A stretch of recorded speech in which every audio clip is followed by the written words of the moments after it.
Boa tarde, gente, tudo bem? Pelo tarde, vocês já sabem que eu não sou carioca, né? Nem fluminense. Eu sou e me formei, trabalhei muito tempo já no interior de São Paulo, né? Agora eu vivo no Rio, né? Então, vocês vão ter que me aceitar de alguma forma, né? Alguém estava assistindo os horários anteriores, terminou agora há pouco e já veio direto para cá? Tem gente até almoçando. Sim? Sim. Quem aqui é aluno de psicologia? Está fazendo a graduação? A grande maioria. Que saudade da série.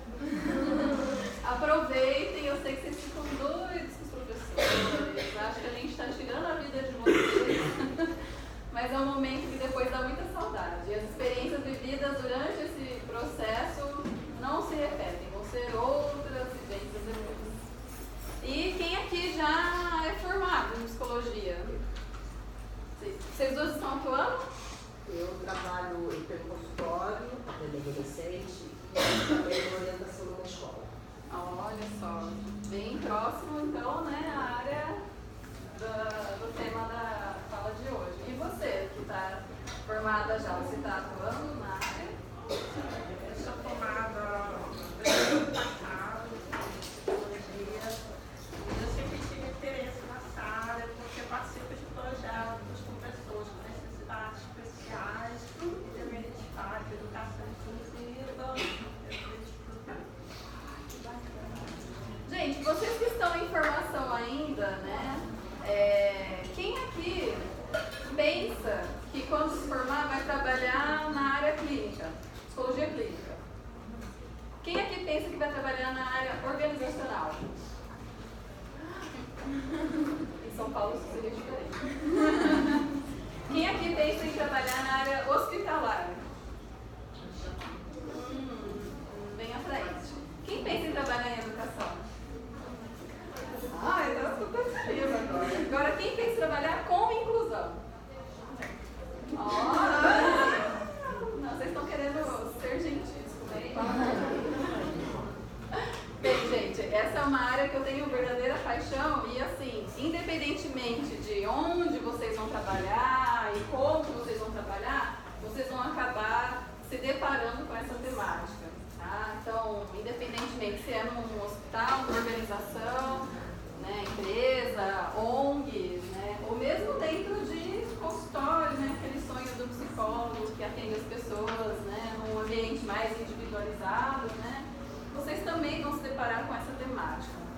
E eu acho que é interessante a gente pensar que enquanto profissional, né, que é o expertise, né, em desenvolvimento humano, né, em comportamento humano, cabe a nós sabermos lidar com a população, com a comunidade, com a sociedade, para que a gente possa andar cada vez mais, né, chegar cada vez mais próximo de uma sociedade mais igualitária, mais justa. Então, hoje em dia, a gente tem falado em diversas populações, muitas pessoas, né, que têm tido seus direitos, muitas vezes não bem exercidos, não bem aceitos, não bem conseguido ter seus direitos, né, garantidos. Deixa eu te falar uma coisa, pode entrar atrasado, você se importa? Não me importa, tudo bem. E vida acadêmica é assim, as pessoas vão chegando, né? Flexibilidade. Então a gente fala hoje, por exemplo, de refugiados, a gente fala que aí a gente tem a questão de língua, de cultura, né? A gente fala das mulheres, né? A gente fala dos negros, né? E a gente fala das pessoas com algum tipo de deficiência ou transtorno, ou mesmo vamos pensar aí em quem tem superdotação, né? As famosas altas habilidades, né? Que também acaba sendo um grupo que vai ter suas necessidades específicas junto à sociedade, tá? E, claro, também no contexto educacional.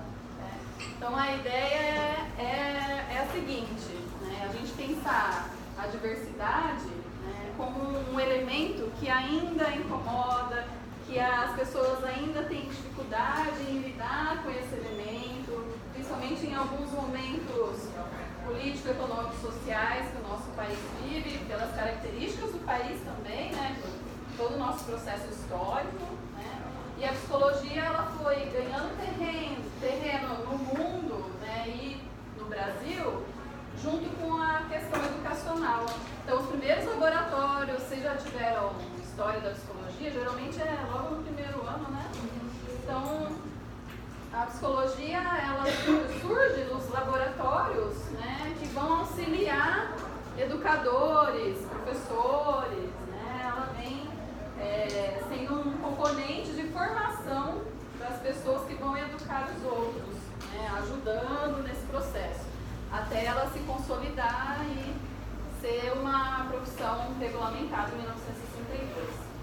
E aí a gente tem como uma sub-área, né, de atuação a psicologia educacional e acabamos entrando então na questão da inclusão e da educação inclusiva em si, né, que é uma área de atuação para a psicologia. E às vezes, mesmo que a gente não esteja atuando diretamente nisso, a gente acaba precisando intervir de alguma forma. Então, por exemplo, se eu trabalho na clínica atendendo crianças, em algum momento eu posso ter que visitar, é até recomendado, né, visitar a escola dessa criança, né, dependendo da queixa, da situação, sempre acaba, a maioria das vezes acaba sendo bem-vindo uma visita desse tipo. E aí a gente pode se deparar com questões relacionadas à dificuldade de aprendizagem, né? E a formação dos professores para lidar com isso. Então a gente tem que ter uma fundamentação, né, nessa área também. O que acontece? Os cursos de psicologia, né, no país, eles sempre dão um embasamento básico, né, para a gente em relação a essa temática. Mas depois que a gente se forma, a gente precisa continuar caminhada com o nosso próprio ritmo e dentro do que vai surgindo de necessidade. Muitas vezes o que a gente quer trabalhar também, o que a gente sonha em trabalhar, né, na psicologia, vai depender um pouco da demanda, né, oferta de emprego, né, demanda de trabalho e não necessariamente o que a gente idealizou. E muitas vezes a educação especial, como uma classe aí, né, uma área da educação, ela acaba absorvendo muitos psicólogos também, né? Então eu quis fazer essa introdução para aproximar vocês um pouquinho, né, entender como se dá essa mistura, né, da psicologia com a educação e principalmente com a educação especial, para a gente poder compreender um pouquinho o processo, pensando em alguns elementos que são importantes, né, nessa temática.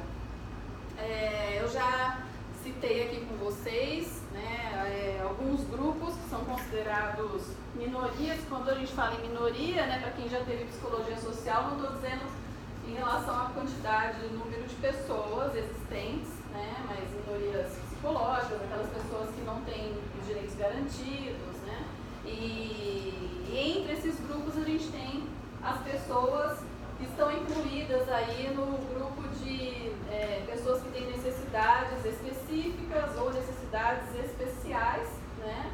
E também dentro do contexto de educação, tá?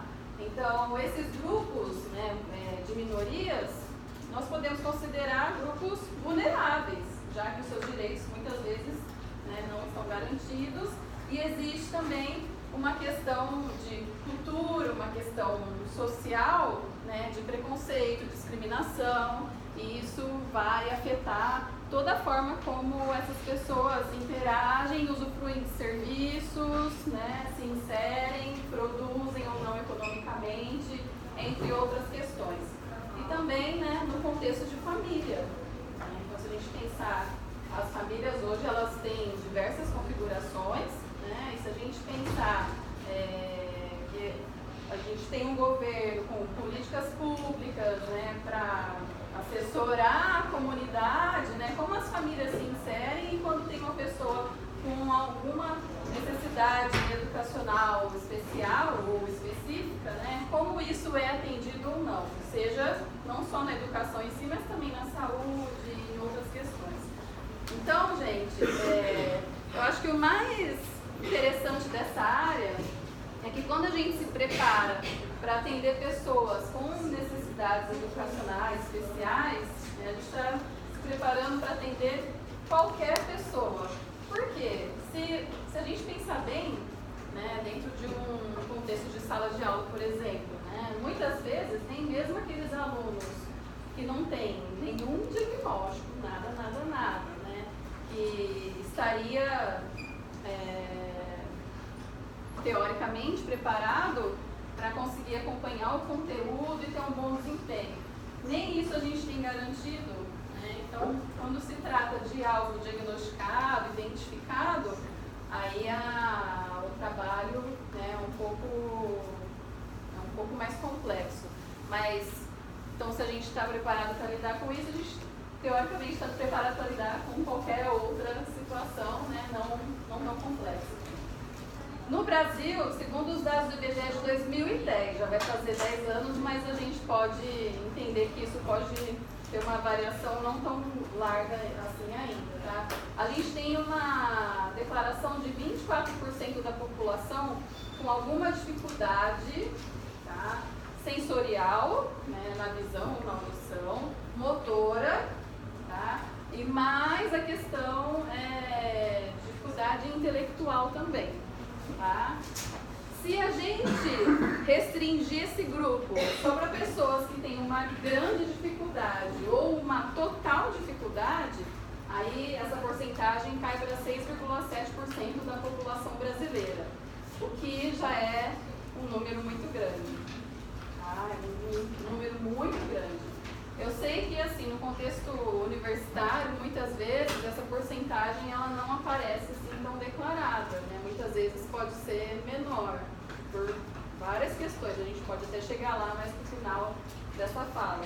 Mas é uma realidade da população. E a gente tem que lembrar também das questões de saúde, questões econômicas que estão envolvidas com isso, né? Então, de repente, em países mais desenvolvidos, né, a gente tem uma porcentagem menor porque o sistema de saúde é melhor, então vai evitar algumas condições que podem vir a gerar filhos com algum tipo de deficiência que poderia ser evitada, entre outras questões. Tá? Qual que é uma consequência, né, da existência dessas pessoas num país como o nosso de desigualdades? A gente tem, alguém conhece essa palavra capacitismo, o que ela significa? É justamente, alguém quer falar? É justamente você achar que quem tem algum tipo de deficiência não é capaz de algo. Você já declara que a relação é direta, né? Se tem deficiência, é incapaz. Né? Então, e isso não é uma característica do nosso país, tá, gente? Isso no mundo ainda se tenta, né, lutar contra esse tipo de ideia que é construída ao longo do nosso desenvolvimento, da nossa socialização, né? E aí entra o nosso papel para desmistificar esse tipo de relação que não é real quando a gente entra em contato com essas pessoas. Tá? Uma outra questão é das barreiras atitudinais e também arquitetônicas. As barreiras arquitetônicas, você vai lá, você constrói uma rampa, você põe um elevador, né? Você facilita um pouquinho o acesso para a pessoa se locomover pela cidade. Aqui no Rio, por exemplo, né, o metrô colocou que agora não tem aqueles assentos exclusivos, né, para um determinado grupo de pessoas. Agora todos os assentos são preferenciais para pessoas com transtornos do espectro autista, para pessoas com deficiências, para grávidas, gestantes, né, pessoas obesas, entre outros grupos. Então, isso faz parte, né, dessas facilidades que está parecendo que é algo assim, que está privilegiando, né? Mas faz parte dessas alterações que a gente faz para que as pessoas possam ter igualdade de participação, né? Igualdade de oportunidades, se locomover bem pelo espaço público, né? Porque só assim a gente acessa, né, os serviços e transita, né? Mas a questão das barreiras atitudinais ainda são muito complicadas, né? Às vezes até mesmo no meio de pessoas que já trabalham dentro dessa área, a gente precisa fazer todo de redirecionamento, uma ressignificação do que significa, né, ter uma necessidade especial, né, do que significa ser uma pessoa com alguma alteração funcional no seu organismo, né, ou alguma alteração comportamental. Então, eu lembro, por exemplo, que tinha uma professora minha, né, que no primeiro dia assim, de aula do mestrado, ela falou assim pra gente, quem tem dó aqui de quem tem deficiência? Vocês têm dó da pessoa que tem deficiência? E se a gente pensar bem, muitas vezes a gente tem dó, né, dessas pessoas. E isso significa que a gente está se colocando numa posição já a princípio, ele é incapaz, eu sou capaz, então coitado dele, né? E isso a gente precisa repensar.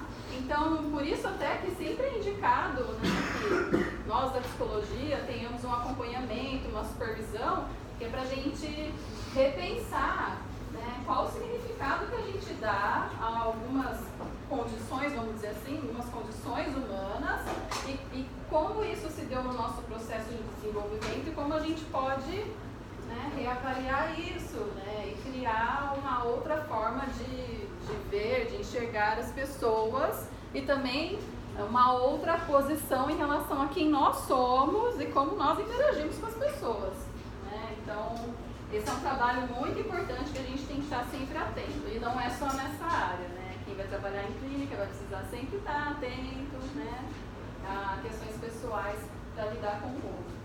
Então, a questão do capacitismo e das barreiras já é uma questão assim que o título da fala de hoje, né, como a gente pode combater o preconceito, é porque falou em psicologia na área de educação inclusiva é um dos principais trabalhos que a gente pode realizar, um dos mais importantes, né, e que ainda passa debate, vocês forem em congressos na área, sempre a mesma necessidade.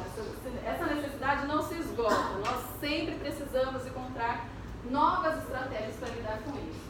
Eu tenho que admitir que o pessoal da psicologia social tem colaborado muito em estratégias para isso, né? Porque quando a gente estuda a relação entre grupos, né, a gente tem boas ideias sobre como fazer essa aproximação entre as pessoas, né? E é só com o contato, com a aproximação que a gente pode realmente, de fato, né, mudar um pouquinho essa condição de preconceito e rever as práticas, né, para que não ocorra discriminação, né? Então, isso cabe, né, para a psicologia e em relação com todas as áreas de estudo da psicologia, né? Eu citei a psicologia social, mas a psicologia do desenvolvimento, em todas as áreas acabam contribuindo. Só para vocês lembrarem, quem já viu, né, quem não viu ainda, uma definição sobre o que significa deficiência, mas eu não estou falando só de deficiência, tá, gente? Mas só para vocês terem uma ideia, a Convenção sobre Direitos da Pessoa com Deficiência, que é algo que a gente também usa para definir, para saber direcionamentos aí das políticas públicas, do atendimento, da relação com as pessoas, ela define a pessoa com deficiência como aquelas que têm um impedimento de longo prazo, né, de natureza física, mental, sensorial ou física, olha aqui, essa parte é importante, que interação com diversas barreiras podem obstruir sua participação plena e efetiva em sociedade e igualdade de condições com as demais pessoas. Então, gente, eu queria mostrar para vocês que a definição de deficiência ela não está no sujeito.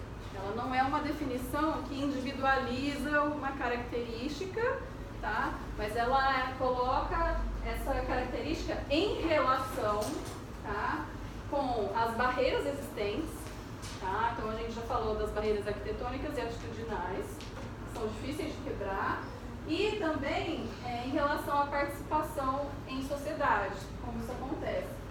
Que tem que ser em condições, né, de igualdade com as demais pessoas. condições de igualdade com as demais pessoas não quer dizer que todo mundo tem que ser igual, né? E até a psicologia, ela tem um pouquinho de culpa no cartório em relação a essa questão, porque a nossa a visão do profissional de psicologia foi e continua muitas vezes sendo daquela pessoa que vai chegar, vai avaliar, vai falar assim, ó, o QI desse rapaz é X, ele é apto para isso, ele não consegue fazer tal coisa. Pronto, já dei o rótulo e as características dele, agora a sociedade faz algo com isso. E isso foi muito ruim, por um bom tempo nós trabalhamos assim. Isso foi muito ruim, porque ao rotular as pessoas, a gente colocava, construía mais barreiras ainda, atitudinais, e não conseguia colocá-las em participação social mais igualitária. Né? Então, essa é uma postura da psicologia que tem sido revista nos últimos anos, né? E que hoje é totalmente, né, evitada. Né? Nós temos ainda alguns colegas que de vez em quando, né, são chamados para fazer uma avaliação nesse sentido, né, tem uma dificuldade. Então tem uma criança lá na escola que é a criança problema, né? O psicólogo é chamado exclusivamente para avaliar e contestar que aquela criança tenha dificuldade X e por isso que ela está dando problema, né? Então acaba sendo um problema para ser resolvido externamente à escola e não dentro da escola quando a gente age dessa forma. Isso não quer dizer que a gente não possa fazer avaliações, e as avaliações muitas vezes são muito bem-vindas para que as pessoas possam conseguir seus direitos, porque muitas vezes somente com um diagnóstico que o direito é garantido, então tem que ter, né, aquele carimbo do que é ou não para conseguir ter acesso a muitos serviços. Tá? A questão é, o que a gente faz com isso? Então, deu direito de acesso aos serviços? Ok. A partir daí quais intervenções são necessárias para diminuir dificuldades, para romper obstáculos, entre outras coisas. E aí a gente não pode olhar somente para o indivíduo. Mas às vezes nem a sua avaliação tem, não? Eu já vi vários casos de nem a sua avaliação tem. Pois é. Rotulam, né? Sim. Um diagnóstico. É uma avaliação informal, observacional e pronto, já recebe o rótulo dessa forma, né? Tem pessoas que até defendem que seja assim, para você não ter nada fechado, daí você trabalha com mais flexibilidade. O problema é que eu vejo que quando isso acontece, não é que é feito um trabalho com flexibilidade, na verdade aí é meio que largado mesmo, né? Então é melhor a gente garantir que haja uma avaliação correta, né, para que a gente use essa avaliação para programar intervenções, para planejar intervenções. Então esse é o ideal, tá, gente? O mundo colorido, bonito, né, de Barbie, de Poliana, né, dos vários...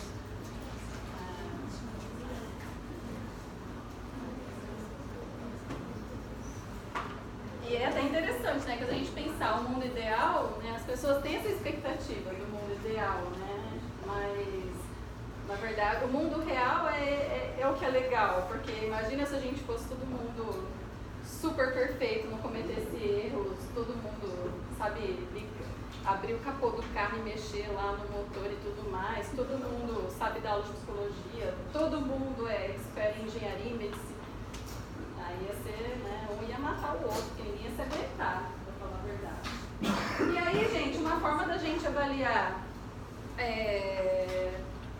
como o indivíduo tem funcionado na sociedade, né, diante de alguma dificuldade, né, que a gente viu aqui uma definição de deficiência. Mas como eu disse para vocês, a pessoa com necessidade especial, com necessidades especiais, né, e ainda mais no contexto educacional, ela não necessariamente tem uma deficiência, ela pode ter altas habilidades ou ainda pode ter uma característica dentro dos transtornos do espectro do autismo, tá? E aí a gente precisa avaliar, todo mundo aqui já tem uma noção do que é o transtorno do espectro autista? Alguém quer que eu fale um pouquinho sobre isso rapidamente? Ninguém quer. Tá, então, assim, existe uma grande variação dentro do grupo, né, de pessoas no TEA, que a gente carinhosamente abrevia, né, que tem a dificuldade tanto em socialização, em comunicação e em questão de interesses e comportamentos restritos. Né? Então, geralmente o nosso trabalho é ampliar a comunicação, facilitar a comunicação, facilitar a socialização e também ampliar os interesses e aumentar o repertório de comportamento dessas pessoas. Tá? Mas elas estão hoje com direitos garantidos por serem considerados também dentro do grupo, né, com a lei da inclusão, dentro do grupo de deficientes no geral, para ter os seus direitos garantidos, tá, gente? Mas muitas vezes não significa que são pessoas consideradas deficientes, né? A gente tem uma parte delas que tem o intelecto preservado totalmente, por exemplo, né? Mas a maior parte, a maioria, dentro do relato que a gente tem de estudos, né, de dados populacionais, né, a maioria ainda tem, né, pode ter algumas dificuldades na questão intelectual, tá? Depende muito de uma avaliação, mas é um grupo bem heterogêneo, por isso que a gente faz geralmente um guarda-chuva mostrando essa variação. E aí, a gente pode usar para avaliar todas essas pessoas a CIF, que é a Classificação Internacional de Funcionalidade e Incapacidade e Saúde, tá? Na verdade seria CIFES, mas é só CIF. Tá? Então, é uma classificação da Organização Mundial de Saúde. Vocês conhecem o CID-10, que é da Organização Mundial de Saúde, né? Que geralmente os serviços utilizam o CID-10. A gente na psicologia e alguns médicos também vão utilizar bastante um outro manual de diagnóstico, que é o DSM, que a gente está na 5ª versão hoje.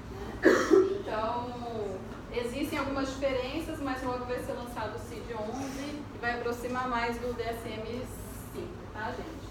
Então, tirando esses manuais, a gente tem também a CIF, que tem um modelo biopsicossocial, então não é um modelo tão médico de avaliação e diagnóstico das pessoas, e vai justamente mostrar pra gente que quando a gente tem uma condição de deficiência, a gente acaba enxergando, né, no indivíduo que tem deficiência algumas questões de incapacidade em relação ao seu funcionamento na sociedade, tá? Então, por exemplo, uma pessoa que não tem a visão, né, ela não tem o que a gente fazer até o momento, né, já estão sendo feitos alguns testes, algumas cirurgias, mas ainda não tem o que a gente fazer até o momento para rever a visão dessa pessoa, né? Então ela vai ter uma incapacidade de enxergar, tá? Tanto a deficiência por si só quanto a incapacidade que ela gera coloca o indivíduo numa desvantagem social, tá, gente? Então essa desvantagem social é porque aí o contexto, o ambiente vai ter os obstáculos que não vão permitir essa pessoa ter as oportunidades igualitárias, né, em relação aos outros. Então, a CIF, ela dá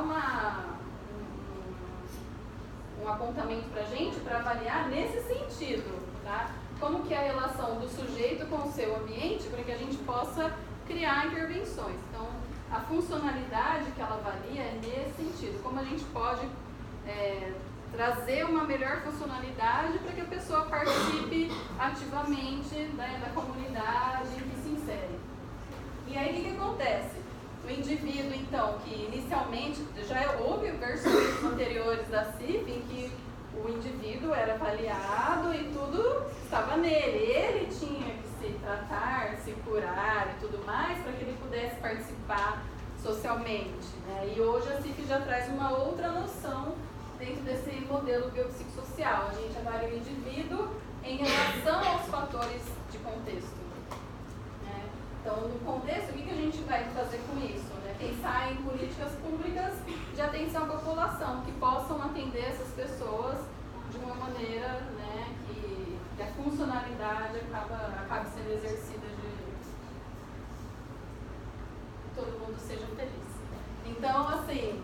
o que a gente está tratando aqui, né, acaba esbarrando no que, em um termo, né, muito usado, né, ainda nos dias de hoje, que é a questão de normalidade e anormalidade.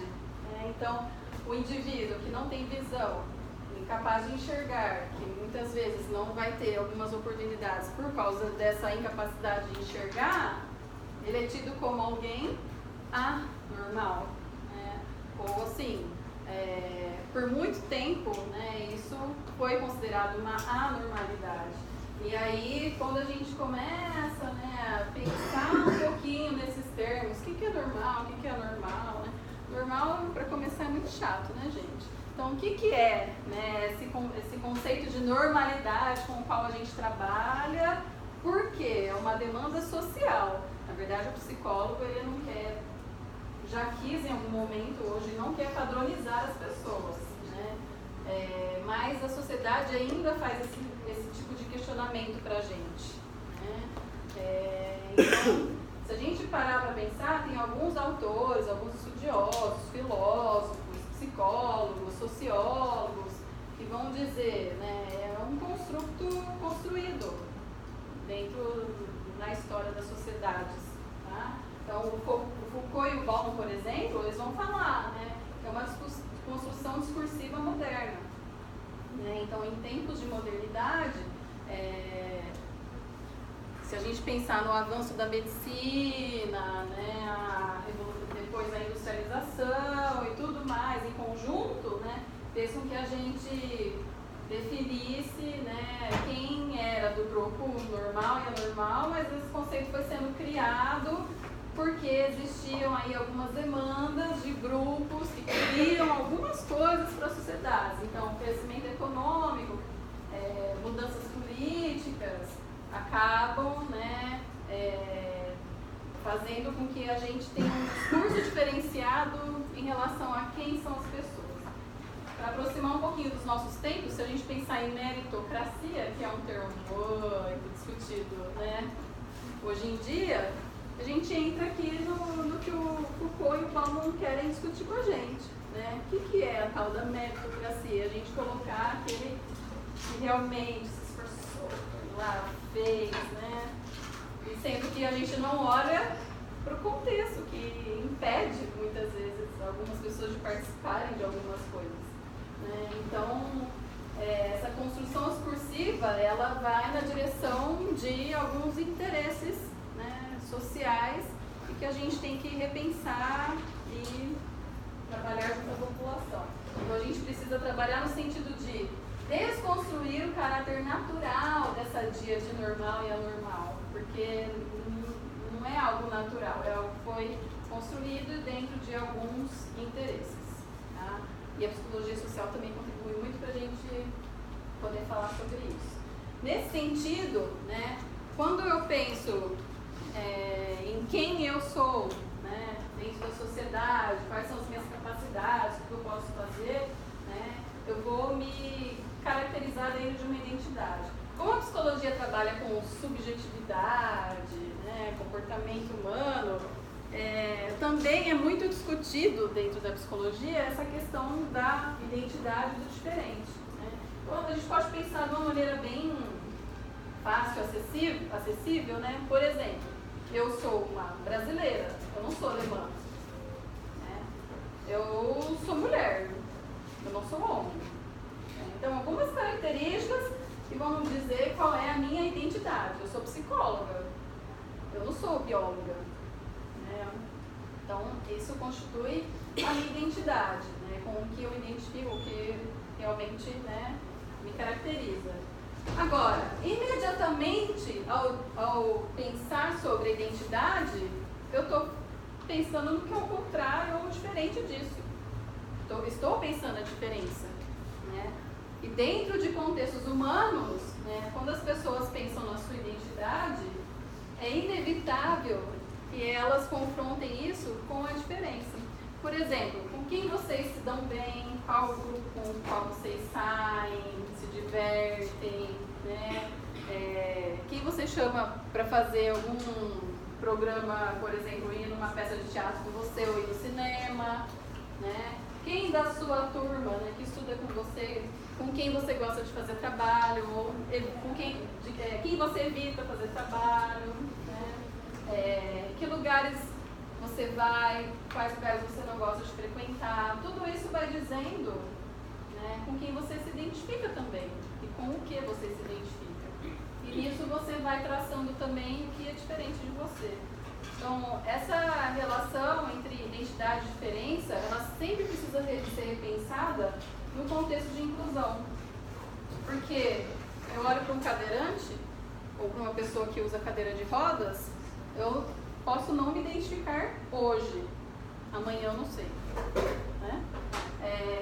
Ou olho uma pessoa que vai andar com o uso de uma bengala porque ela não enxerga, eu não me identifico com ela hoje.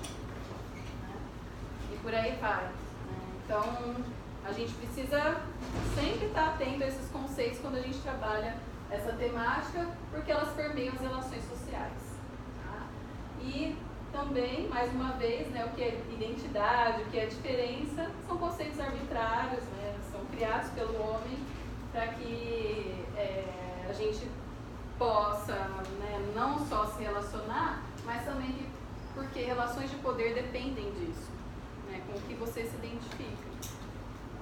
Eu não sei se eu dou um exemplo ou não. Eu vou dar, porque é muito difícil não se deparar com esse exemplo. Tá? Eleições, por exemplo, as pessoas vão votar muito mais naquele com os quais elas se identificam do que aquele que ela julga ser muito diferente de si. E aí a gente tem um belíssimo trabalho dos marqueteiros que vão no sentido de relações de poder. Né? Então, vou pensar por aí, só para começar. E a psicologia, então, dentro desse contexto da inclusão, né?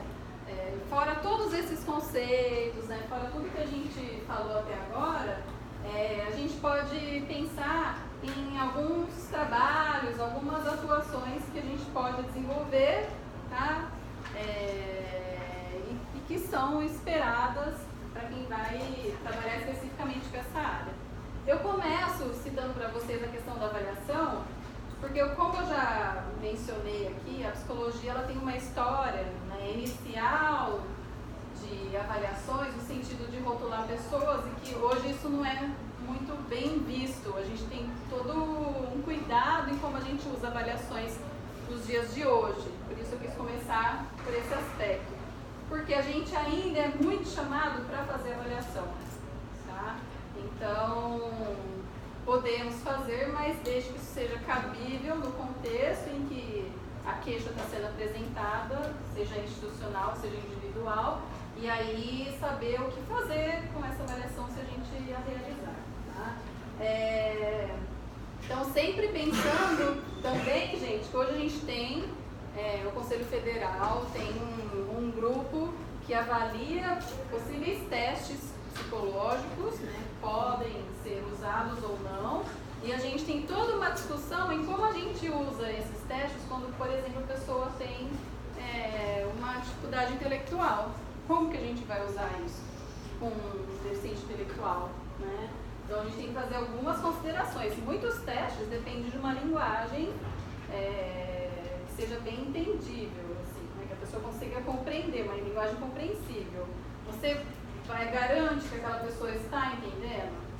Aí eu faço até uma outra pergunta. Todos da população entendem as perguntas que os testes de avaliação, né, de inteligência fazem? Né? Então, quando a gente usa testes, avaliações, a gente precisa ter bastante cuidado se houve uma validação para aquela população. Amostras de universitários são muito usadas para validar testes, então a gente precisa tomar esse tipo de cuidado, porque, como vocês sabem, né, a amostra do universitário geralmente é um grupo privilegiado dentro do contexto nacional de socialização, economia e tudo mais, tá?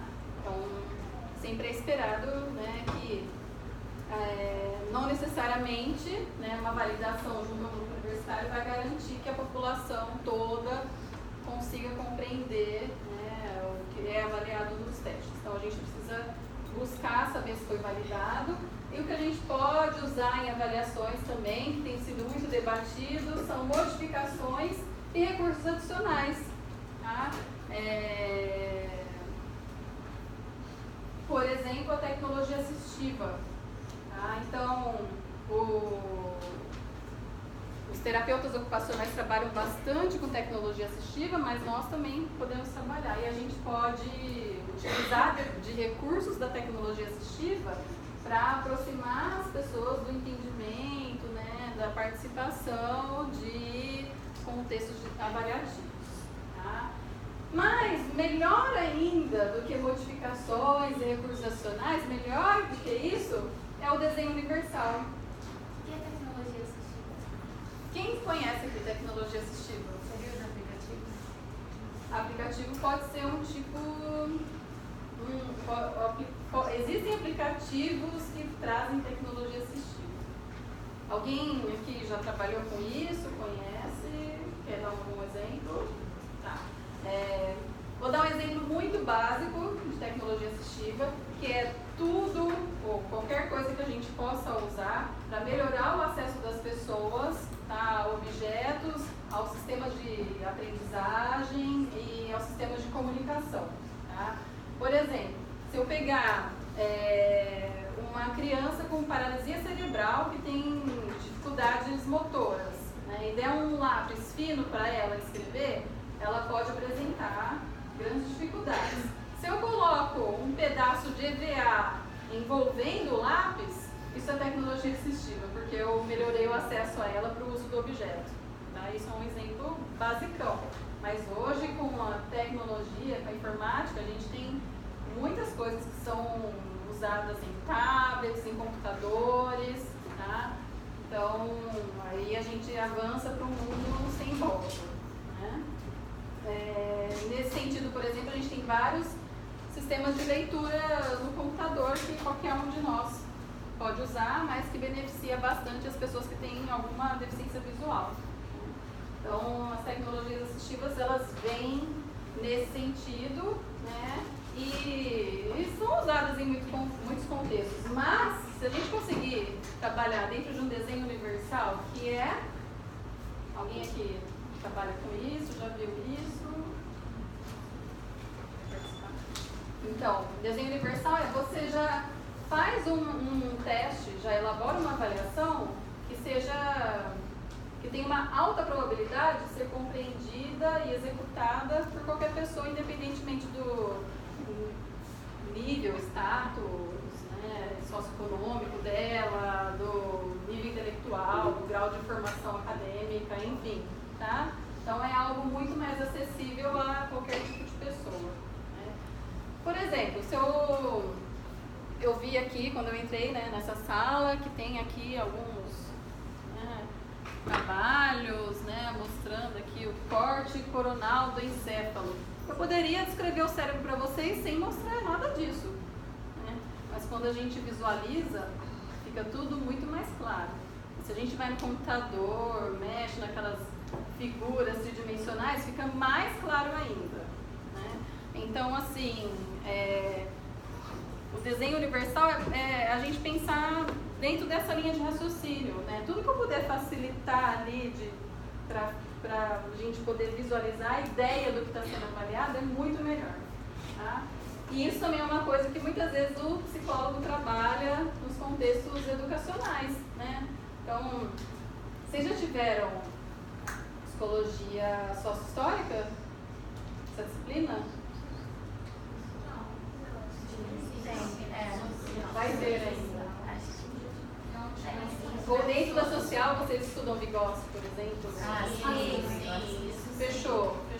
Então, assim, o Vygotsky é um cara, né, que é um gatinho, que ele disse, né, ele morreu jovem, super lindo, ele dizia justamente que é na interação com o outro que se dá a aprendizagem, que se dá o desenvolvimento, né? Então, a gente sempre tem que pensar que essas interações, né, elas precisam ser sempre pensadas psicólogo está olhando para um contexto educacional e consegue mostrar esse tipo de visão para o professor, para o educador, né? Então, por isso que só o professor, né? Esse esquema que a gente está aqui hoje, né, é que tem um ambiente, número de cadeiras, né? Mas não seria mais gostoso, né? Eu estar assim, sentada no chão, vocês ao redor, a gente conversar, bebendo uma cerveja? Seria, né? Tudo bem, tira a cerveja porque às vezes atrapalharia a memorização, a atenção e tudo mais. Mas, né, no outro vamos beber um chá, um mate, né? Como os cariocas gostam de tomar na praia, né? Né? Seria um contexto mais gostoso. E muitas pessoas aprendem melhor num contexto desse do que num contexto formal, como a gente tem aqui de séculos, né, de educação, né, que é discutível, né? E por isso que a gente tem que ter acesso não só a textos, né, escritos, a pessoas falando, né, mas quando a gente pode visualizar, né? Então aqui vocês podem fazer visitas a N instituições que trabalham com educação especial. Quando vocês estiverem dentro de uma escola, vocês podem observar se tem alguma criança, algum jovem, né, com algum tipo de necessidade educacional especial e como que a escola lida com isso, né? Então, nada melhor do que você entrar em contato prático com as coisas para você entender, né, sobre o assunto. Essa questão de entrar em contato com a prática, eu tive agora viajando, eu fiz no lugar com o Júlio. Eu tive uma experiência que eu não imaginava, primeiro porque o roteiro era surpresa da viagem. Então, eu cheguei lá e eles levaram a gente, eu fui para Israel. Foi incrível. E eles levaram a gente para um museu de surdos. Que tem. Só que quando você imagina um museu, você imagina uma exposição, né? Uma coisa Peças, um monte de aparelho auditivo. Exatamente. Quando eu entrei lá, a primeira coisa que eles falaram era: vocês vão guardar todas as coisas de vocês num armário, principalmente o telefone, e você vai entrar só com o seu corpo e com assim. E aí eles deram um fone de ouvido daquele de obra pra abafar o ruído. Porque você ia entrar numa simulação e numa experiência como se você fosse uma pessoa com deficiência auditiva. E aí, assim que eu botei o fone, eu falei: eu tô nervosa já tô nervosa, porque assim, eu não conseguia ouvir ninguém ao meu redor e eu tava meio gripada, então eu tossia e eu, assim, me incomodava não escutar a minha própria tosse, da maneira que eu estou acostumada. E aí a gente entrou numa simulação. Aí a gente foi aprendendo todas as etapas que um deficiente auditivo lida.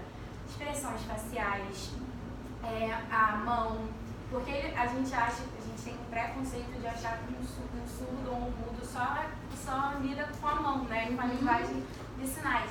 E detalhe, o guia era surdo. Então, tipo assim, você tava numa imersão total, você tava simulando como se você fosse, e o seu guia, em momento nenhum, você podia virar e ter, assim, a autonomia de perguntar uma coisa pra ele, porque ele não ia entender. Então, você tinha que ter também esse contato e esse cuidado, entendeu? Então, foi assim, várias etapas. Aí teve uma que era uma simulação de um bar, aí mostrava como pedir, assim, aí era um painel escrito, por favor, em inglês, tudo em inglês e em hebraico. E aí o painel estava escrito todas as coisas que normalmente você fala, por favor, obrigado, até mais, tudo isso escrito, e tinha um cardápio como pedir cada bebida num bar. Coca-Cola, água e tal. E foi assim, sabe, sensacional. E a última etapa era você com o intérprete, é um grupo de 10 pessoas, e o intérprete e o guia. E você podia tirar as suas dúvidas e o intérprete ia perguntar pra ele. Porque como a gente não fala, a gente tinha que ter alguém te ajudando. E tipo assim, eu confesso que eu tive que controlar muito o choro, porque eu tenho na minha família uma pessoa que não se comunica comigo. Então, Mas a pessoa é deficiente auditiva? É meu primo, ele tem uma doença rara, a gente não sabe o que ele tem, mas ele não se comunica, ele tem 6 anos e ele não fala. Mas ele entende tudo que você fala. Então, tipo assim, essa questão de libras e sinais mexe muito comigo. E eu me controlei muito pra não chorar, porque foi um contato muito profundo, sabe? Muito pessoal. E eu acredito que todo mundo que estivesse... Eu fiquei mais assim, com raiva, porque eu só pude ter essa experiência lá. Por que a gente não pode ter aqui, sabe? sabe? Por que não cria um museu aqui dessa maneira? Não é caro, sabe? Tipo, não teve nada demais, só foi uma simulação, é um fone de ouvido, um guia com deficiência, que aliás, uma coisa que eu pensei, você tá dando trabalho para pessoas deficientes, certo? Então, tipo assim, ele tem um trabalho dele ali, feliz da vida. Aí, judeu usa aquele kippah, né? Aí eu achei incrível, porque o kippah dele era a bandeira LGBT, e ele era a pessoa mais feliz da vida. A felicidade dele tava meio assim, vamos incrível. Eu achei assim, sensacional a liberdade dele que ele tinha no museu de estar trabalhando, mas trabalhando assim como qualquer pessoa normal, como nos parâmetros, né? Pois é, no normal do que a gente acha, porque ele tá no trabalho dele, ele vai todo dia acordar e vai falar, eu tenho meu trabalho, eu vou pro meu trabalho. Sim. Só que o trabalho dele não é especial, porque ele tá no ambiente dele. Especial é a gente que tá ali, a gente sabe entender o que ele tá, tipo, mostrando. Sim. E foi assim, e esse contato que a gente teve de perguntar coisas pra ele, aí eu, aula de desenvolvimento, né, e linguagem e cognição, eu fiz umas perguntas assim, meio de psicóloga, futura psicóloga, perguntando qual foi a primeira língua que ele teve que aprender, porque eu sei que tem, tipo, né, mudo e surdo, tem que ser bilíngue, né, pra poder entender. E eu perguntei qual era a linguagem que ele usava, e ele falou que a linguagem de sinais universal é a americana, né? Eles usam a americana porque... Eles usam americano em Israel? É americana. A gente tem Libras do Brasil, né? Então, obviamente, a língua de sinais não é a mesma em todos os lugares, né? E eu não sabia que em Israel eles também usam americana, mas tem essa diferença. Que é a mais completa. Ele falou que é a mais completa. Hoje em dia é a mais assim... Verdade. Foi assim, me deu raiva, tipo assim, ao mesmo tempo que eu fiquei super emocionada. E eu saí do museu chorando, me afastei de todo mundo, chorando porque eu fiquei com raiva de não ter isso aqui. Aqui, o que acontece? Às vezes em alguns cursos, oficinas, o pessoal usa muito a estratégia do vidente e o cego. Né? Então, geralmente, o que a gente faz? A gente divide a turma em dois, né? Um é o vidente é todo mundo que enxerga, o outro é o cego, então a gente usa vendas e tem que circular por um espaço específico, né? Que é o vidente auxiliando a pessoa que não está enxergando. Né? Essa costuma ser uma prática bastante usada em cursos e oficinas, né? Para sensibilizar as pessoas dentro da temática, né, de deficiência, porque nós somos muito visuais, a gente que tem a visão preservada, nós somos muito visuais. E hoje, né, falaram de aplicativo, a gente com o smartphone na mão, é tudo visual mesmo, né? E não é só com smartphone, né? Se a gente pensar, vocês chegaram aqui, olharam o número da sala, né? Olharam o meu nome lá e qual era o título da palestra, porque acho que tem outra acontecendo agora nesse mesmo horário, né? Então, nós somos muito visuais. E quando a gente tem a visão privada, cara, aí você se coloca em contato com uma situação, né, muito diferente. Né? E essa de não ouvir, né, eu quase passei por isso. Né? Eu fui bater, quem tem cachorro, eu sou da turma dos cachorrentos, né? Tinha um cachorro do meu pai que estava doente, eu liguei o identificador para bater a ração para ficar miudinha para o cachorro comer, porque ele não estava comendo direito, só que a ração estava seca. Primeiro estalo que deu da ração do identificador, deu um estalo no meu ouvido e eu tive uma perda auditiva instantânea, assim, né? Mas eu consegui recuperar e hoje a minha audição é igual da maioria das pessoas, porque a minha audição era igual de criança, de tão boa que era antes, né? Então, eu não fui em muitas baladas de som alto, eu consegui preservar. Né? Então, e foi assim, angustiante. Né? E nem chega, nem se aproxima de uma situação de perda auditiva, né, mais real e muito menos total. Né? Então, eu acho que essas situações, né, essas experiências são boas para colocar a gente em contato. Mas eu acho que mais do que isso, né, nós vivenciarmos o cotidiano, o dia a dia, ao lado dessas pessoas, né? As pessoas que têm alguma dificuldade, alguma deficiência, né? Porque aí a gente vai se deparar com algumas situações que são inesperadas, que a gente não pensa que poderiam ser resolvidas de uma maneira simples, mas por causa de alguns preconceitos, de algumas ideias de normalidade, muitas vezes não são. Então, outra coisa que eu acho essencial para o psicólogo é trabalhar, dentro desse contexto, com intervenção precoce. se existe uma condição que é identificada desde tenra idade, né, de preferência ao nascer, mas logo nos primeiros anos, é muito melhor a gente já trabalhar com a família, com o indivíduo e nos contextos em que eles circulam, por exemplo, entrar na escola que essa criança frequenta, né, fazer um trabalho ali, do que esperar essa pessoa passar por todo um processo de discriminação, de separação, né, para depois querer corrigir. Né? Então a gente sempre procura trabalhar desde o início. Né? E imagina se você, né, hoje a educação no Brasil ela é obrigatória dos 4 aos 17 anos. Né? Imagina se com 4 anos você já tem um colega de sala que tem alguma condição, você já consegue, né, ter um contato e lidar com isso de uma maneira mais natural do que muitas pessoas que nunca tiveram um contato. Né? Quem aqui já teve um colega de sala cego? Professor? Eu tinha um colega no doutorado que era, e na educação básica eu tinha uma colega também. A minha professora, meus professores, eles faziam o seguinte, né, rodízio de quem acompanhava a minha amiga que era deficiente visual, ela ainda é, né, ela é cega. E chegou um momento que nem todos, na época eu estudava numa escola estadual, tinha 30 e poucos alunos na sala de aula, né, chegou um momento que nem todos queriam fazer o rodízio. Por quê? Se você está acompanhando um coleguinha seu, você tem que prestar atenção na aula inteira, você tem que anotar tudo, passar as coisas para o seu colega, dar conta geral da aula, né?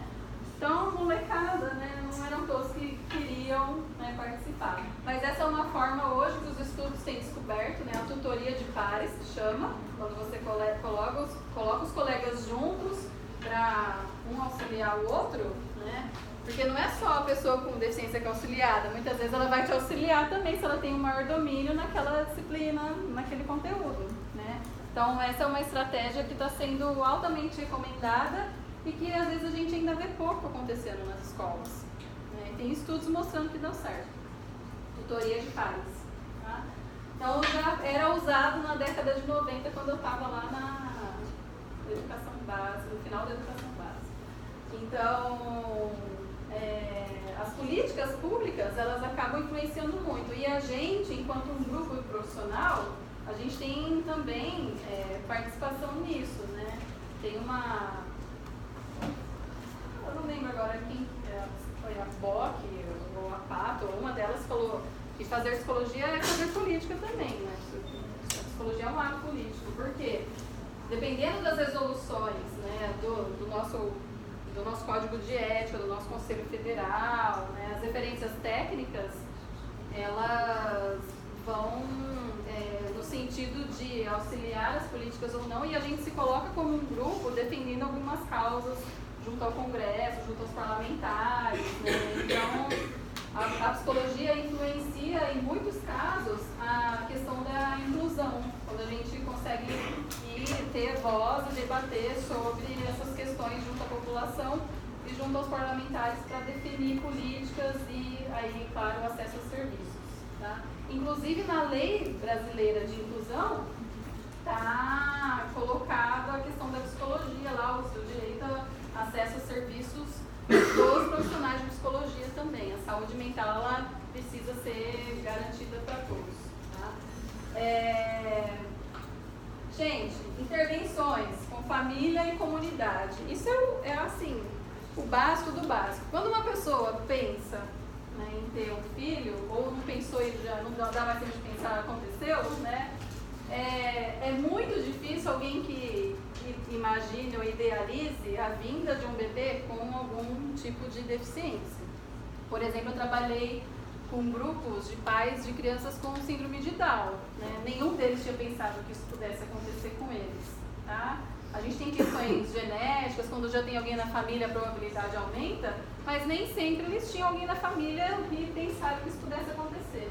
E aí a gente tem que trabalhar toda uma relação. Eu conheci, por exemplo, uma mãe que ela teve depressão pós-parto, ela não queria levar o bebê da maternidade. pai levou, né? Ainda bem, né? Porque hoje a relação é totalmente diferente entre eles. Mas, a princípio, né, isso agravou a situação dela no sentido de o que eu faço com o bebê com síndrome de Down, nas minhas condições, né?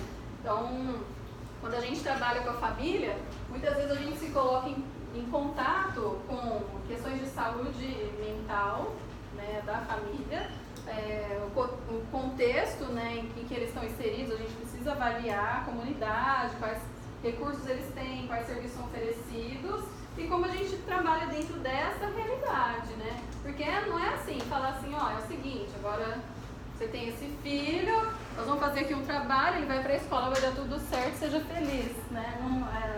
As relações não são tão simples assim, a gente tem que construir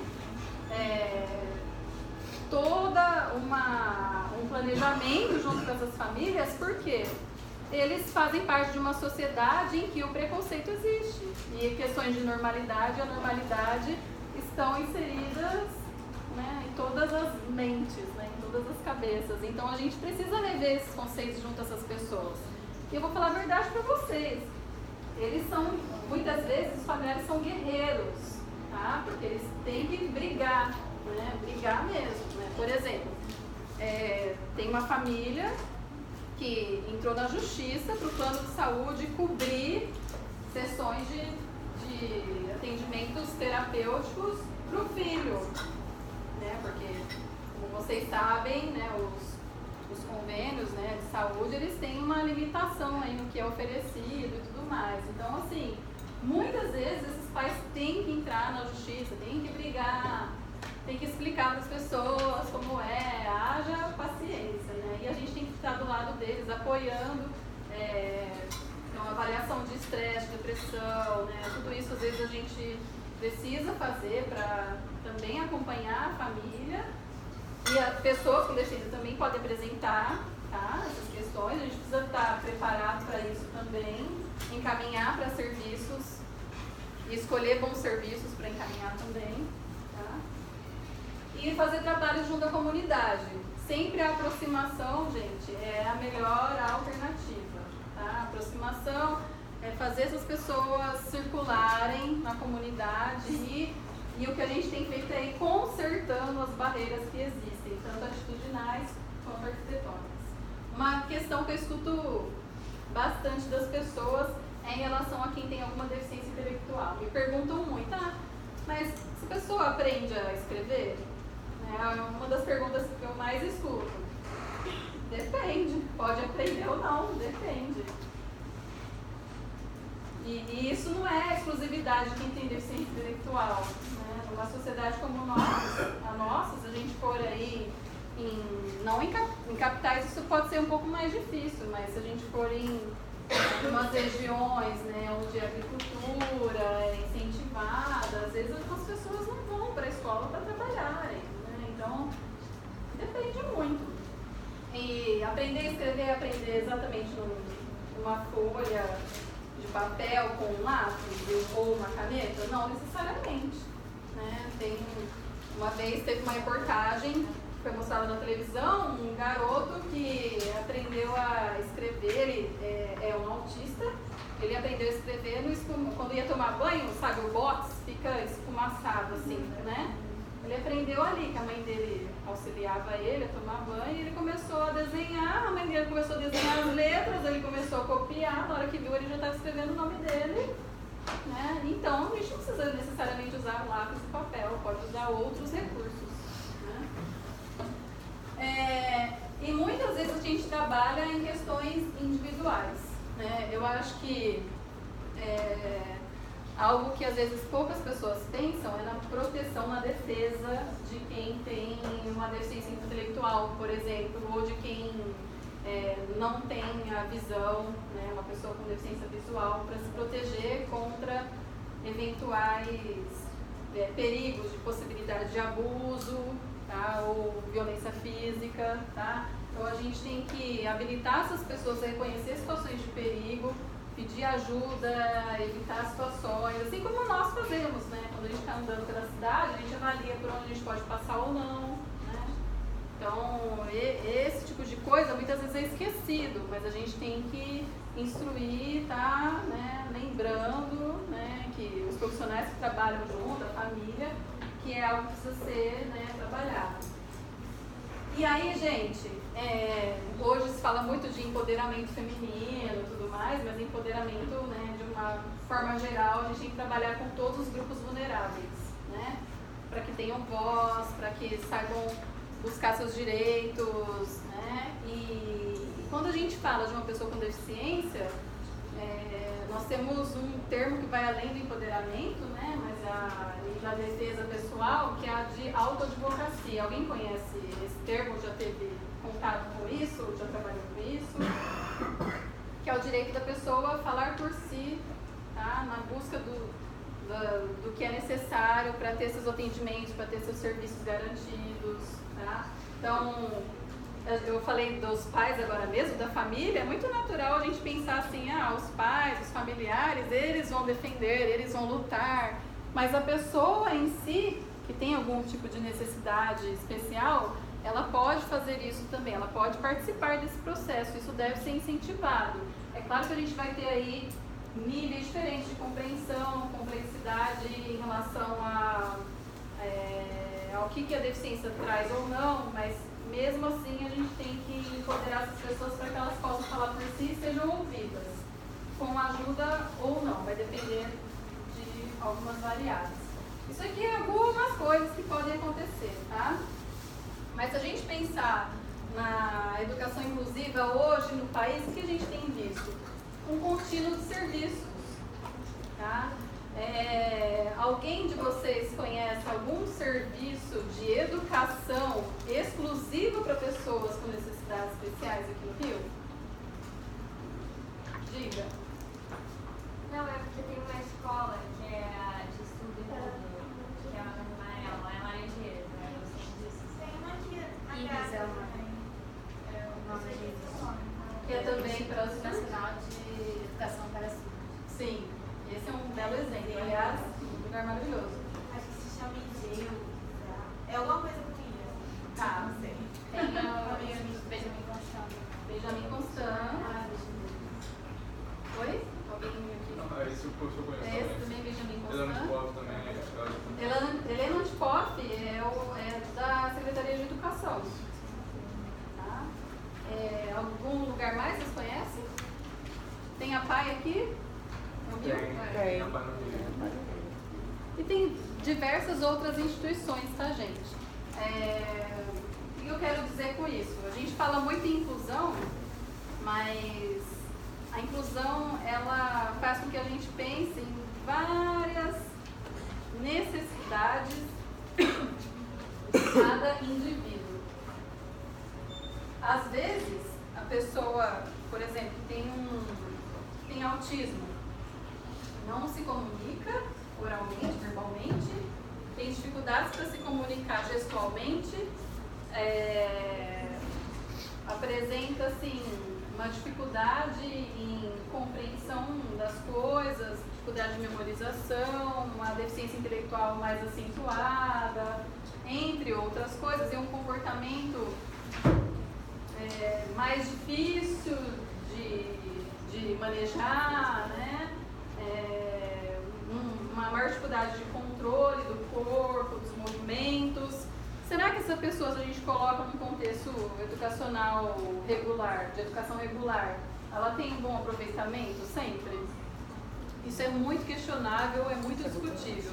Embora a gente tenha leis que garantam a essa pessoa que ela possa ir, a gente tem alternativas que garantam que ela possa aprender e conviver de verdade. Não adianta eu colocar a pessoa ali como mais uma, né? Estou fazendo um número, mas ela não tem nenhum tipo de aproveitamento. Então isso tem sido muito discutido ainda, né? Como a gente pode fazer inclusão com as pessoas que têm uma maior complexidade de comportamentos, né? E cabe à psicologia participar dessa discussão, ajudar na avaliação dos casos, porque essas pessoas não podem ser largadas, elas têm que participar de contextos educacionais, mas a gente precisa ter cuidado para não cair numa variação do tipo, esse está difícil, vamos mandar lá para o contexto exclusivo, né, de necessidades especiais, que daí facilita a nossa vida. Não é essa a ideia, né? Então, por isso a gente tem que fazer uma avaliação bastante cuidadosa, tá? Os profissionais de apoio, né, e aí entra... Nós, psicólogos, muitas vezes no contexto de educação inclusiva, somos profissionais de apoio, né? Eu não tenho habilitação em pedagogia para ensinar algo exclusivamente a alguém. Contudo, a gente tem formação em desenvolvimento, aprendizagem, cognição, né, e tudo mais, e a gente consegue formular alguns programas educacionais, tá? E trabalhar junto com pedagogos, com educadores, com familiares, tá? Porque não é só o contexto formal de ensino, que é contexto de ensino, né? Os contextos informais, então a família ir em lugares mostrar coisas para essa pessoa também faz parte do conjunto aí educacional.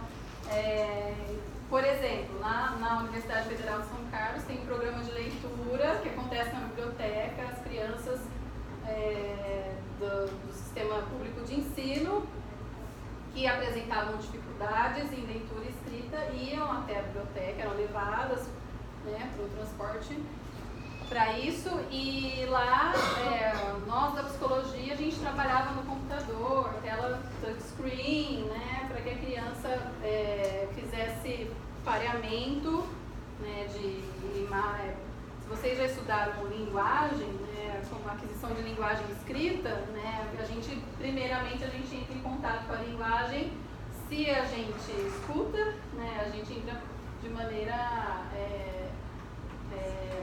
do som das palavras, né? Então o bebezinho ele vai escutar antes de nascer, né? Ele já escuta sons, né? E ao nascer a gente vem, como que a gente aprendeu o português, né? Porque a gente escutou nossos pais, os nossos cuidadores, né? As pessoas ao nosso redor falando, e isso vai ao longo do nosso desenvolvimento se aperfeiçoando até que a gente consiga falar por 2 horas direto sobre um único assunto, né, para um público, para uma audiência, né, e tentar ser compreendido, né. Mas esse processo, quando a gente pensa na escrita, né, então o que acontece? A gente tem um desenho aqui, por exemplo, psicologia. Por que psicologia se escreve assim? E por que psicologia? Não poderia ser Staatstroos? O nome da profissão?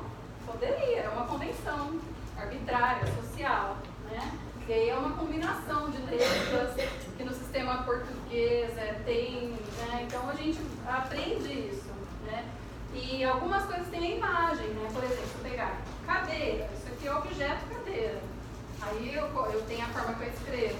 Em inglês escreve de outra forma e fala de outra forma. Então a gente fazia o pareamento do som com a imagem do objeto, com a forma escrita, né? Aí lógico que tem todo um processo para que a criança não erre, né? Então assim, só tem uma opção para ela clicar, ela vai clicar naquilo e vai acertar, vai aparecer lá um bichinho fazendo festa, enfim. E aí a gente vai anotando lá, acertou, até que ela chega num nível que ela ouve um ditado e escreve as palavras, né? E assim por diante, e é alfabetizada com o auxílio desse programa que é da psicologia junto com a pedagogia, né? Então a gente tem assim algumas ferramentas, né,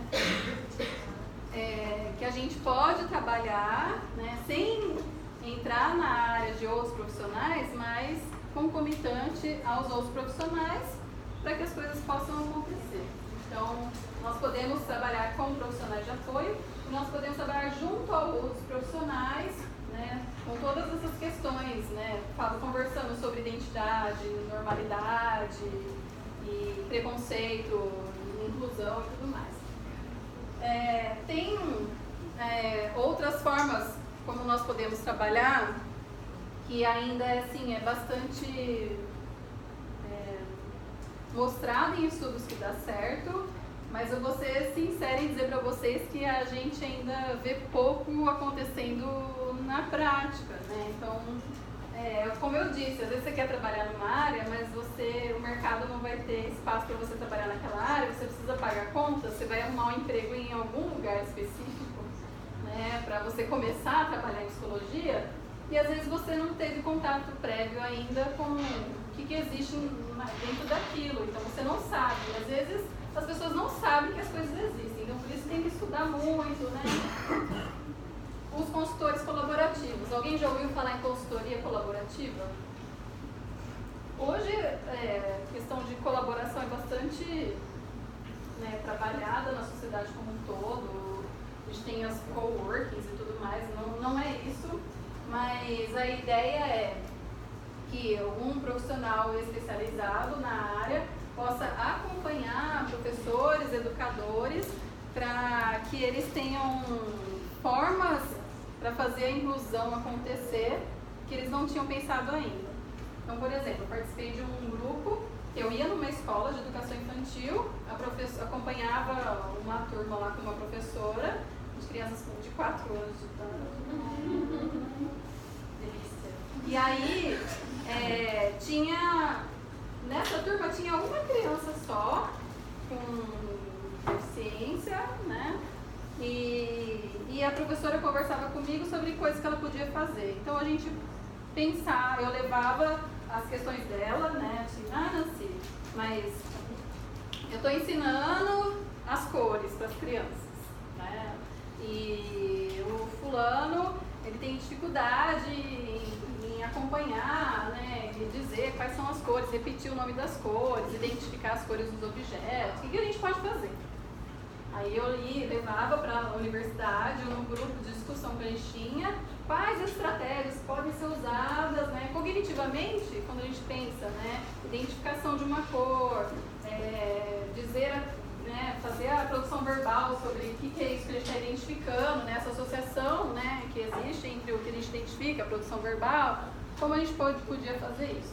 E tem várias estratégias que podem ser utilizadas, e aí eu levava para ela e falava assim, sabe aquela tarefa que você fez um dia? Por que você não repete ela de uma outra forma? Aí a gente, vamos dar uma volta aqui, sair da sala de aula, vamos para o quintal lá da escola, que tinha uma parte com jardim, né? Vamos lá, vamos ver as cores que tem no jardim. Então, predominantemente, o verde. Aí vamos trabalhar o verde, verde, verde, verde. Depois trabalha outras cores, né? Se apresenta todas as cores de uma vez, aí fica muito difícil, é muita informação, né? Então, a gente pensava as coisas juntos. Então, era um modelo de consultoria colaborativa. A gente tem um modelo de coensino também, que é quando um outro especialista em educação especial, que é educador, ele trabalha junto com o professor no planejamento de aula, de forma de programar o conteúdo mesmo, né? Ele divide a responsabilidade mesmo com o professor regente. O professor regente é aquele que é o professor que manda, que é o responsável ali pela turma. Então, existe essa forma também.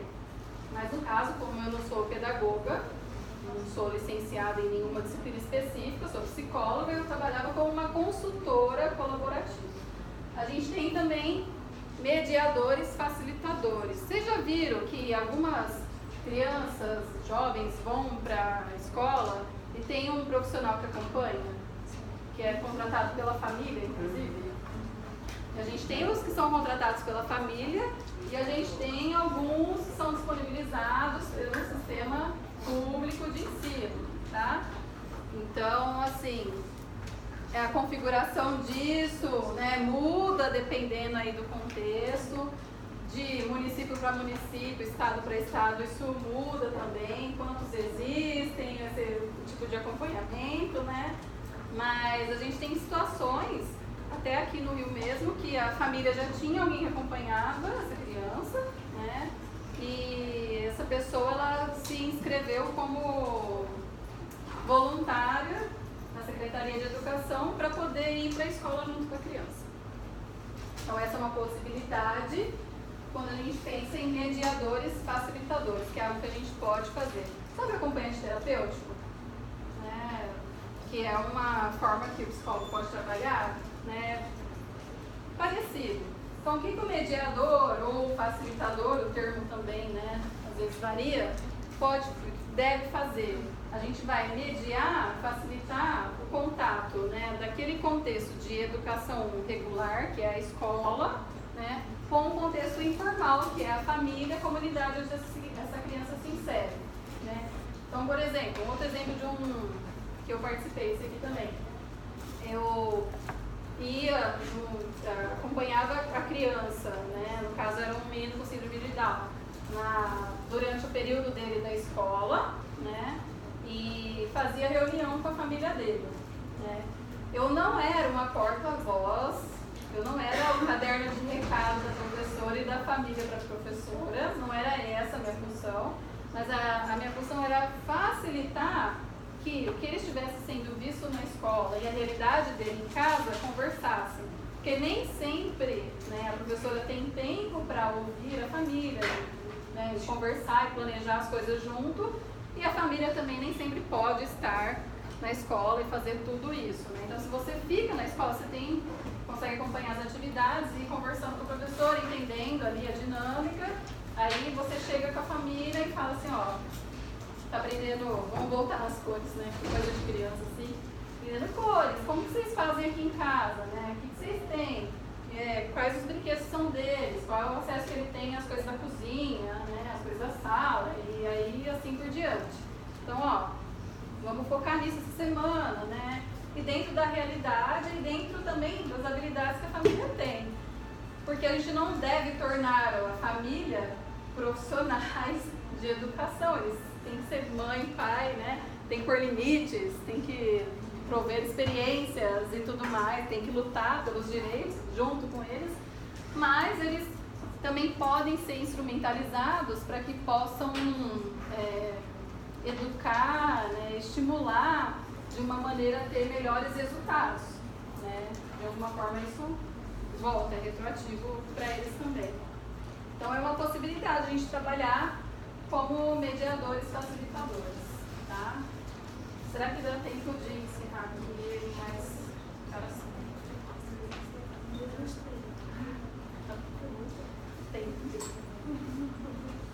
Gente, se vocês entrarem no site do Conselho Federal de Psicologia, tem lá algumas referências técnicas, tá?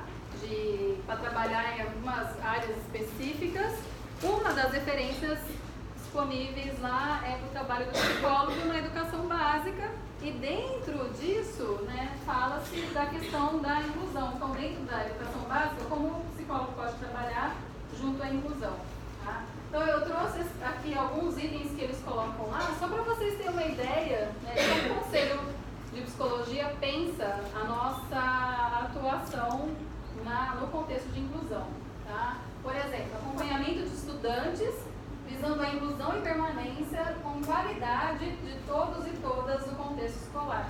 Porque hoje a matrícula é obrigatória por lei, mas a permanência, né, e a qualidade de como isso acontece é muito variável e muito, né, subjetivo, e a gente acaba tendo muitas vezes uma evasão, né, no sentido de as pessoas ficarem trocando de escola ou tentar o ensino exclusivamente, né, especializado para ver se consegue um resultado melhor. A gente ainda tem muito isso acontecendo. Participação na articulação de serviços para o atendimento do estudante com deficiência na busca de garantia do seu direito à educação, saúde e assistência social. Essa articulação, né, é muito importante. Então, por exemplo, o menino toma um remédio às 9 horas da manhã e entra na escola ao meio-dia. Esse remédio pode ou não dar sono. Um exemplo, né, quem trabalha na área de saúde mental, né, tem que estudar bastante as interações medicamentosas com o organismo, né, para entender coisas que a gente pode trabalhar com as pessoas.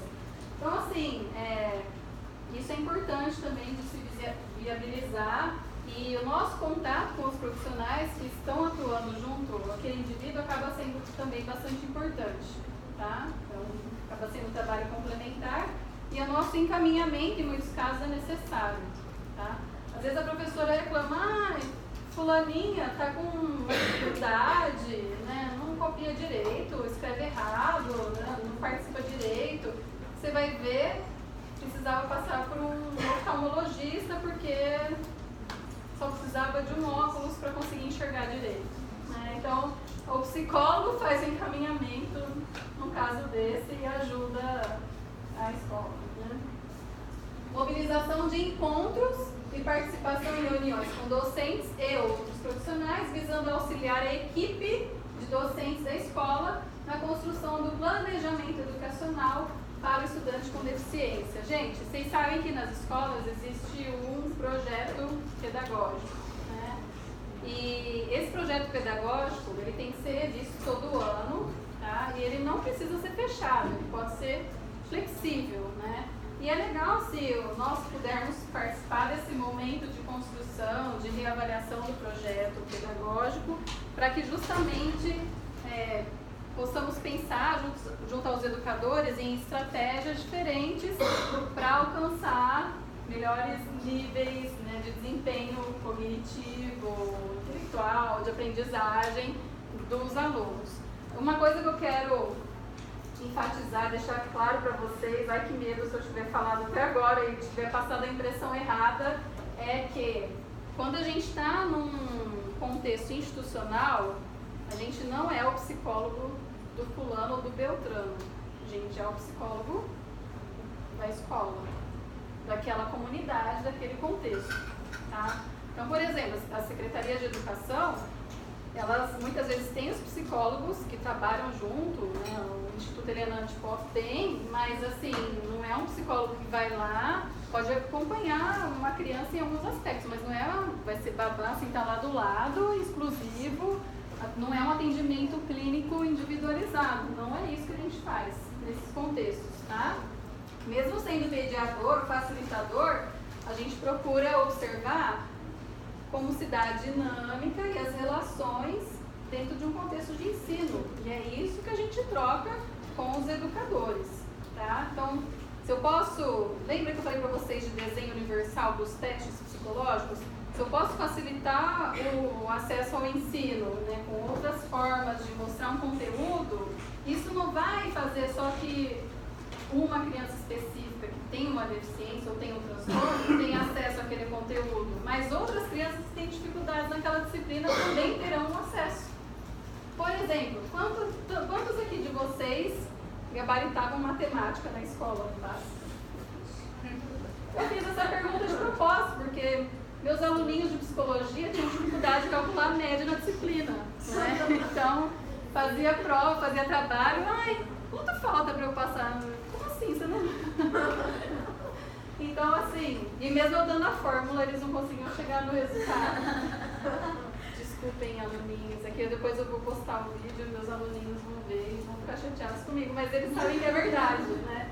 Então, assim, muito comum o pessoal escolher curso de humanas porque tem uma dificuldade em matemática. Mas isso não deveria ser uma coisa, né, que acontece, né? Então, assim, se os professores de matemática tivessem atingido vocês, meus aluninhos, a mim, né, de outra, eu tive uma professora maravilhosa de matemática na educação básica, mas tivessem atingido a todos, fazendo contato com números, né, com quantidades e tudo mais, essas relações, de uma maneira, né, que tivesse significado para todos nós, né, a gente não teria isso acontecendo hoje, né, de não ter tido um bom desempenho em matemática, porque faz parte da alfabetização, assim como ler e escrever, e você saber matemática. É algo básico, né? Os números fazem parte do nosso dia a dia, do nosso cotidiano. Só um exemplo, tá, gente? Reflexão e adequação do processo de avaliação psicopedagógica, já comentei um pouco com vocês, que tem que ter essa flexibilidade, às vezes usar outros recursos, tecnologia assistiva, entre outras coisas, né? E principalmente pensar, existe um conteúdo que é obrigatório, mas até esse conteúdo obrigatório, ele pode ser flexibilizado, né? Então, assim, eu realmente tenho que aprender até tal ponto um determinado conteúdo, se eu não posso parar um pouquinho antes, né? Então, assim, acho que tem coisas que a gente precisa pensar no conteúdo, até onde se deve ir para ter uma participação social plena e poder depois escolher o que você vai ser quando crescer, né? Ou como você quer participar economicamente, ativamente da sociedade, né? Com um bom poder de decisão, mas sem necessariamente ter contato com tantas coisas que podem ser descartadas, que às vezes a gente decora para passar na prova e depois não usa mais, por exemplo, né? Então a gente tem um conteúdo mínimo que deve ser, né, compartilhado, né, incentivado, estimulado, mas tem coisas que podem ser flexibilizadas e como a gente vai entrar em contato com isso, né? A inserção, né, também outra coisa que está na referência, né, a inserção de discussão e possibilidade de atuação nos projetos político-pedagógicos, contribuindo com a construção do plano da escola e desenvolvendo programas e outras situações para promover a apropriação do conhecimento por todos os alunos.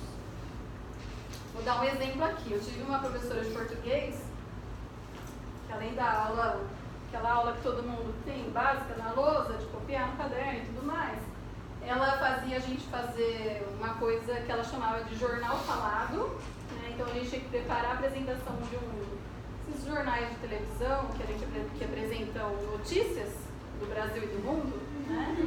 A gente tinha que preparar um jornal para apresentar, então eram vários grupos, né? Então nós selecionávamos as notícias, pegávamos os jornais impressos, né? Separávamos as notícias, estudávamos as notícias, apresentávamos a sala, a gente ia vestido de jornalistas e repórteres, fazíamos a encenação de reportagem na rua, com as pessoas, né, e tudo mais. Isso era uma forma dela colocar a gente em contato com diversos discursos e gêneros, né, linguísticos e avaliava a gente também usando esse recurso, não só o recurso de prova. A gente fazia teatro, então outros gêneros e discursos linguísticos também, né? E ela usava uma série então de ferramentas, né, que são possíveis, porque às vezes as pessoas, né, então tem que ter muita criatividade para trabalhar com o ensino, assim como tem que ter muita criatividade para atender uma pessoa em consultório, e assim como tem que ter muita criatividade para trabalhar numa empresa e ser ético e ser realmente, né, responsável pelas pessoas. Gente, para encerrar, assim, o que eu planejei, depois eu posso continuar falando de um monte de coisa que eu já fiz, mas assim, para quem, né, quiser tomar um café antes da próxima palestra, eu queria dizer para vocês que as escolas, elas são uma organização social mundial praticamente, né? A maioria das sociedades organizaram escolas com o intuito de haver uma instituição que pudesse transmitir, compartilhar o conhecimento acumulado pela humanidade, né? Então, embora oralmente, verbalmente, em contato com as pessoas que cuidam da gente, a gente já tem acesso a muito conhecimento, né? A cultura de um povo, né? História e tudo mais. O conhecimento é sistematizado dentro de uma escola, né? Então, é uma instituição que acaba sendo muito poderosa, porque concentra esse conhecimento, né? Organiza esse conhecimento, seleciona esse conhecimento, né? Para ser trabalhado, para ser compartilhado.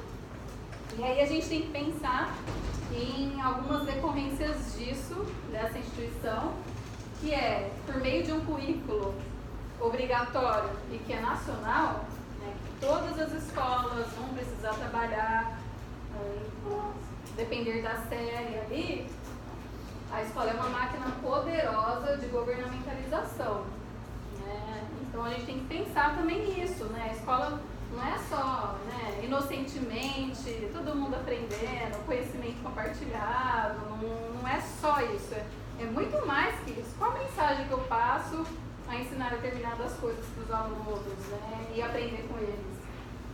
Então, é um lugar muito privilegiado para transformações na lógica social. As pessoas o tempo todo têm perguntado: a inclusão dá certo? A inclusão tem dado certo? tempo todo as pessoas têm perguntado isso. O que eu vejo, em alguns aspectos, tem dado certo sim. Mas, como tudo que é implementado, a gente precisa a todo momento estar revendo possibilidades, revendo formas de fazer a inclusão, né? Porque a gente precisa trabalhar com material humano, né? Não é a melhor palavra, mas a gente precisa trabalhar com preconceito, né? com ideias sobre normalidade. Então a gente tem que trabalhar com muitos conceitos, muitas concepções que fazem parte de uma cultura que foram desenvolvidos ao longo do processo de socialização de cada um. Né? E isso não é fácil, né? É um trabalho árduo. E se a gente pensar bem, existe ainda muito preconceito em relação à própria psicologia. Né? As pessoas elas não deixam de comer em restaurante, não deixam de fazer a unha e pintar o cabelo, não deixam de comprar roupa nova, mas deixam de ir na terapia, mesmo conscientemente precisando disso, por exemplo, tá? Então, assim, a gente ainda lida na nossa sociedade com questões muito imediatas, né?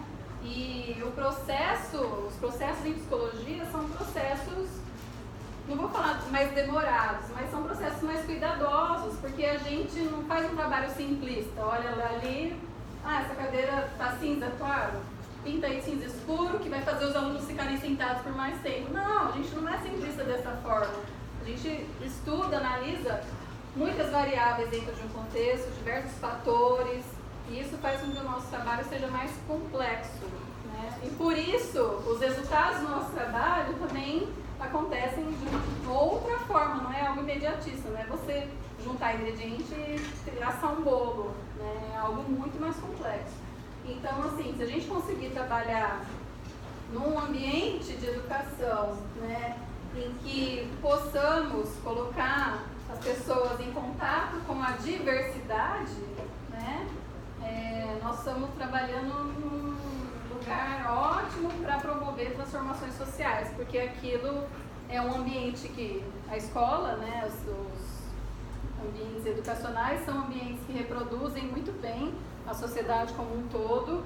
É claro que a gente pode ter algumas questões aí de diferenças, né, em relação a onde essa escola está localizada, qual o público que frequenta, mas ainda assim, né, já há uma diversidade pegando aí o mais simples em relação à sua família de origem, aos seus cuidadores de origem. Então, você já entra em contato com o que é diferente, com o que você às vezes pode ou não se identificar, e aí é um ambiente muito rico para você conseguir promover transformações nessa lógica social existente, né, e atuar de uma maneira ética, usando técnicas da psicologia para ajudar nesse processo tão importante hoje que é a inclusão, né, e que vem mostrar para a gente que ainda há, né, toda uma questão de aceitação, né, social em relação a grupos, né, específicos que precisa continuar a ser trabalhado, e a psicologia precisa se inserir nos contextos fazendo isso cada vez mais. Eu falei aqui muito de pessoas com deficiência, mas hoje o programa de pós-graduação em educação especial, do qual participei lá em São Carlos, ou mesmo onde se dão cursos de psicologia educacional e inclusiva, não se restringe a esses grupos, tá, gente? São todos os grupos de minoria. Então, se a gente tem uma família de refugiados, a menina que vai estudar na escola, que vai usar uma vestimenta diferente, ela vai passar por um processo também de aceitação dos pais, né, de adaptação da língua, né, entre outras coisas, e isso entra também nos nossos cuidados em relação a como se dá essas relações sociais nesse tipo de contexto. Tá? Então, pensando tudo isso, dá pra gente fazer um trabalho bem bacana na psicologia, garantindo aí o acesso das pessoas aos seus direitos e que consigam cumprir com seus deveres, por exemplo, né? Pagar impostos e tal, porque elas têm condições para isso, né? De participar ativamente, economicamente e tudo mais. e não só por uma imposição de uma lógica de mercado, político, social que a gente tem, né? Mas uma real participação, uma forma das pessoas realmente estarem inseridas, né, dentro da sociedade brasileira. Alguém tem alguma dúvida, alguma coisa não ficou claro? Eu vou deixar a tela aqui com os meus contatos, se alguém quiser me perguntar alguma coisa, me passar alguma coisa. Eu trouxe 2 livros para fazer sorteio. Na verdade, um é uma revista que tem um artigo meu e o outro é um livro que tem um capítulo que eu escrevi também com uma colega. Mas alguém levantou a mão. Não, é uma curiosidade mesmo, de perguntar se você trabalha com pessoas surdas. Pessoas? Surdas. E se, tipo, como foi esse processo, assim, pra chegar aí? Porque eu tenho muito interesse, eu tô fazendo um curso de Libras no Senac e é, tipo, muito básico. Mas eu queria muito, assim, chegar fluente e tal. Ótimo. Eu vou deixar só meu cartão aqui se alguém quiser, na hora de sair, passar e pegar. Daí tem meu contato mais fácil para mim. Eu não tenho trabalhado com pessoas com deficiência auditiva, surdas, tá? Eu até comecei a aprender Libras com uma amiga minha, não dei continuidade. O que acontece, gente? Vira e mexe, alguém me pede um psicólogo que saiba Libras para atender alguém. Em clínico, em contexto aí não educacional, tá? A gente tem poucos colegas que sabem Libras, então você já está saindo na frente, na sua turma, pode ter certeza. E você vai ser alguém indicado por todo mundo, porque nós não temos coleguinhas, tá? É muito difícil mesmo. E é um contexto em que não pode ter o intérprete de Libras. Não pode ter, a gente tem que estar entendendo a pessoa. Não pode ter porque tem o sigilo, né? Mas nas escolas ainda a gente tem a presença do intérprete, ou deve ter, né? Se ele não faltar. Mas assim, a gente tem essa facilidade, né? Então a gente, quando a gente faz um trabalho educacional, a gente pode ter a intervenção do intérprete de Libras, tradutor e intérprete. Mas quando é uma situação, acho que você queria saber nesse contexto clínico de atendimento individualizado também, aí eu não faço e eu sempre indico alguém que eu conheço, que tipo, cabe na palma da mão. Pouquíssimas pessoas, então vai que é tudo. E tem toda uma questão de cultura deles também, que precisa ser estudado e é bem legal. Eu lá, gente, se eu tivesse, se eu fosse vereador, eu teria um projeto.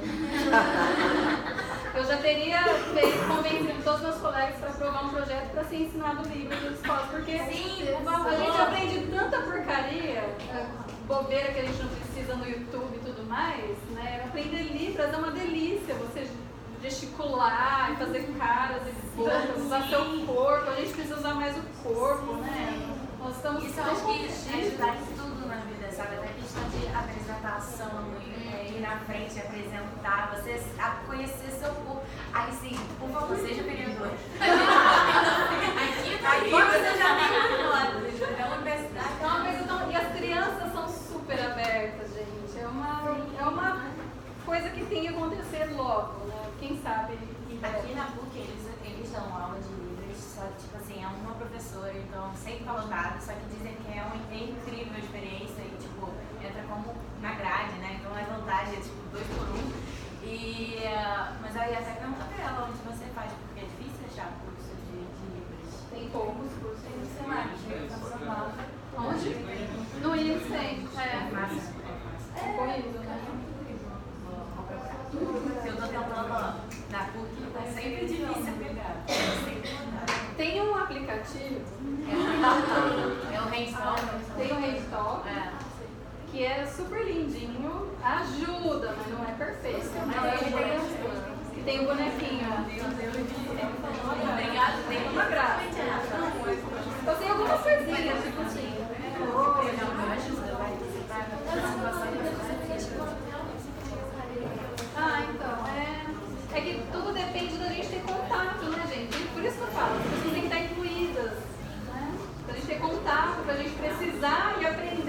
compartilhar conhecimento, né?